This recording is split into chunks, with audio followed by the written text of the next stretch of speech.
Hey guys, welcome back to the YouTube channel. So this is a weird video. I just wanted to do it. I was reading an article and it's called 4 Things Missionary Kids Won't Tell You.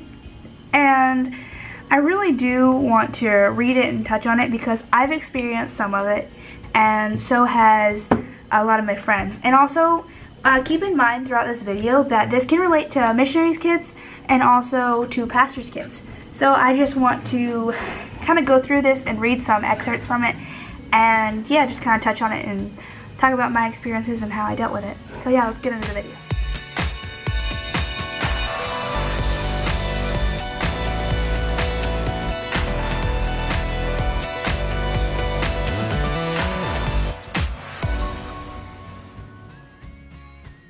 Okay, so number 1 says, I just want to be normal. We feel as though everyone expects us to know, live for, and long for our passport country, even if we haven't lived there in years.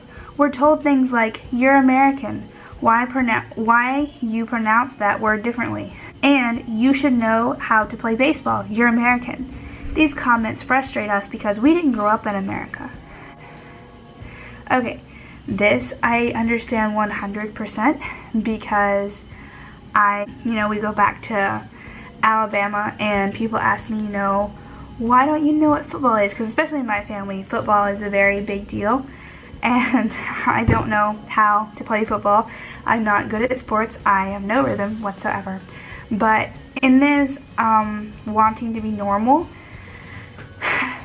it kind of goes along with number 2. So I'm going to go ahead and do this one and then I'll explain it both.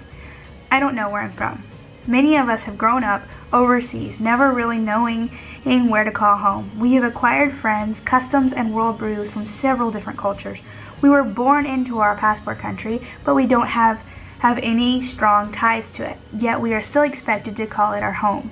Constantly reminded that we're not from the country where we lived much longer.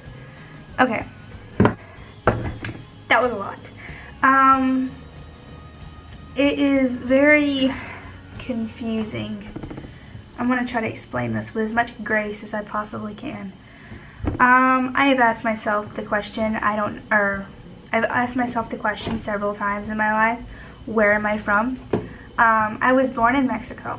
My parents are from Alabama, USA. But I have lived in Mexico my whole entire life. That's the place I was born.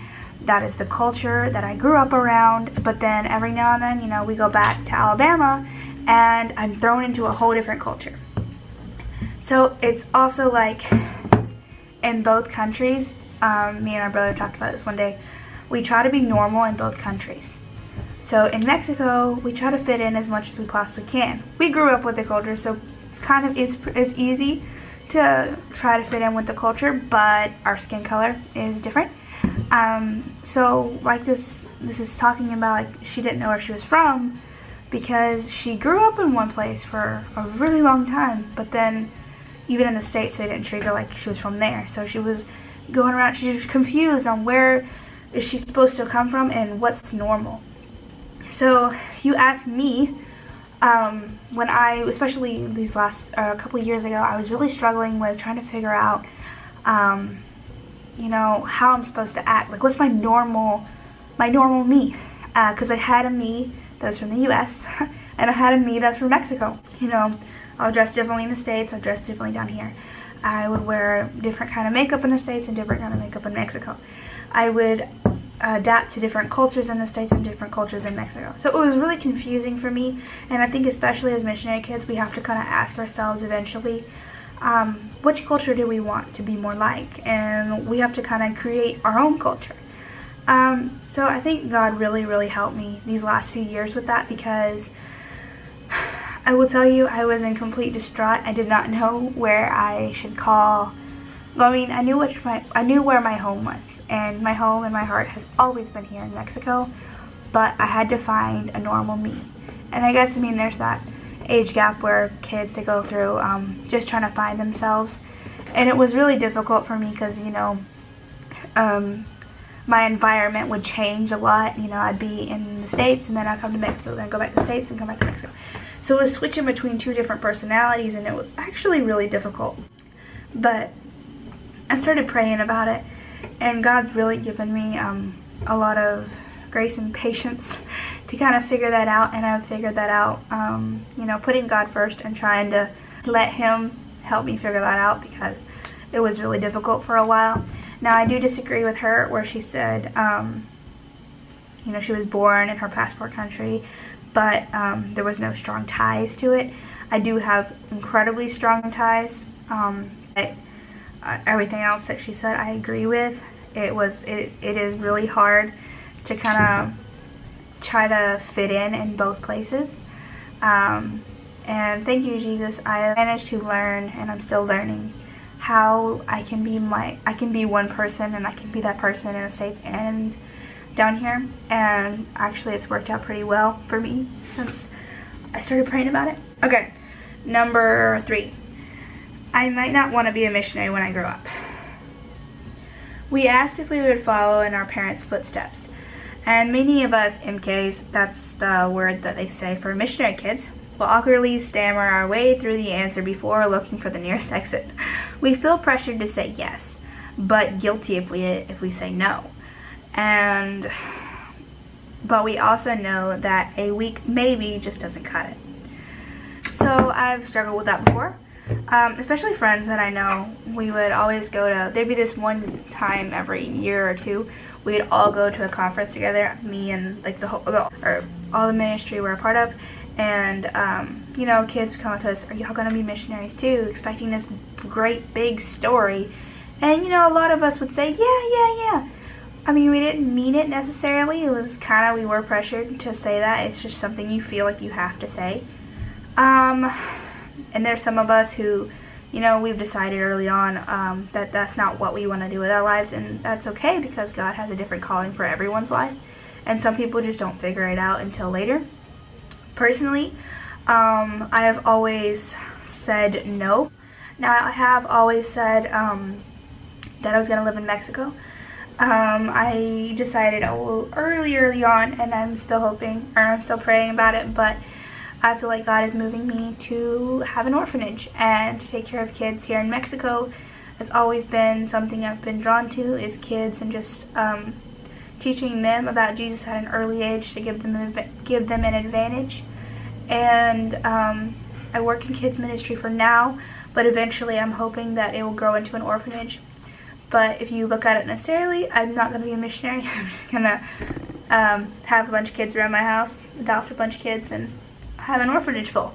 So I don't relate to that one as much, but I do know a lot of friends who do relate to that one. Number 4, I want to know that I'm more important than the ministry. Okay, I do agree with her. Okay, yeah. Thankfully, this isn't an issue, or this was never an issue for me. But I have known many missionary kids who do struggle with this sense, if their parents care more about their ministry than them, and the kids kind of take a back seat. They feel guilty for asking more time from their parents, even though it's not what they really want. They feel like they're asking their parents to choose between God's calling and their own kids. Oftentimes, this leads to guilt. This guilt leads to missionary kids resenting their parents' ministry. I have never experienced this full-fledged. Before I got saved, I did get kind of irritated. I didn't understand why we would go to church services every day. I mean, I knew Jesus existed, and it wasn't ever a really big deal for me. I never got all into that. My dad and my mom have done a really good job at, putting family first and then ministry. And my dad and mom, I give all credit to them, because my dad and mom have done a really good job at that. But I have seen it in other kids' lives, and it doesn't end very pretty. And this one really does apply to pastors' kids and missionary kids. To get you in the mindset of a missionary's kid, or a leader's kid, a pastor's kid, any of those, all eyes are on your dad and mom. You are their kid. You're expected to be perfect. So they kind of look at you through this spectacle of they're perfect, they've got everything worked out, they should be examples for everyone, they understand, they get it. I want to tell you something, we're just normal kids, and we grow up like your kids do. like normal kids, and it's difficult. And the one thing we have to deal with is being looked at through that kind of spectacle and that kind of look. That is one of the hardest things to kind of realize and get through. I really battled with that, was people looking at me like I was different because I was a missionary's kid. But I have sadly seen a lot of people grow up and they start resenting their parents, or they start out by resenting Jesus because, you know, Jesus called their parents to live in a foreign country. And then they start resenting the work their parents are doing. And then along the way, they start resenting their parents. And it's a really serious topic that maybe later on I'll do a bigger video on. Balance, I can tell, is really hard. I'm not a parent yet, but my dad we've made sure to make it a priority, to make family a priority in our family. And, you know, whenever me or my brothers would feel like we haven't spent time with Dad in a long time, we would start doing stuff with him. We would go to church with him, or we would, you know, at the evening time, we would go and find him in his room and sit there and just kind of, we'd all talk. But, so no, I have never really dealt with that, like she said, but I do know a lot of people who have. So yeah, that's the 4 things missionary kids want to tell you, but they don't talk about. So yeah, that is it for this video. I'm sorry my voice is cutting out so badly. I have a cold. And so yeah, I hope you guys enjoyed this video. Share it because I want this to get out to more pastors' kids and missionary kids and just other people to kind of understand what goes through a mind of a missionary's kid or like a pastor's kid. I don't know, anything like that. But yeah, share this video to social media, like, and, you know, comment down below what your thoughts are, and just let me know you're watching, because sometimes I feel like I'm just talking to this camera. But yeah, so I love you guys, and we will see you later with another video. So we'll see you next Monday. Hasta luego.